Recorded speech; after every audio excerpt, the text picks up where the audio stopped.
Welcome to Not Milk Never Milk. Subscribe if you're lactose intolerant. You begin by confirming the essentials so you can ride immediately. Open the app, scan the QR code, and unlock the scooter. This initiates the ride session and billing.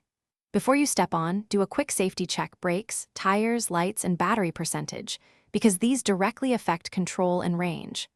Once done, position one foot on the deck and keep the other on the ground to push off. This first move sets balance and confidence for acceleration.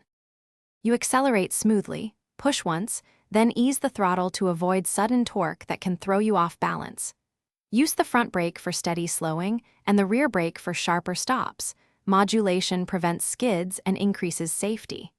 Stay aware of surroundings, signal with hand when turning, and choose bike lanes where available because predictable positioning reduces collisions.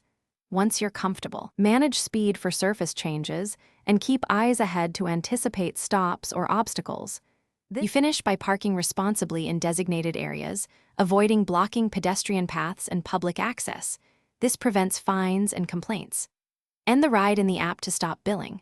Follow prompts and take a photo if the app asks for proof. If something goes wrong, like the scooter won't accelerate or won't lock, first try a complete restart in the app, then use the report function with photos and notes so customer support can refund or remove the vehicle. That single troubleshooting step saves time and money. Thanks for watching. If this was helpful, leave a like and consider subscribing. See you next time.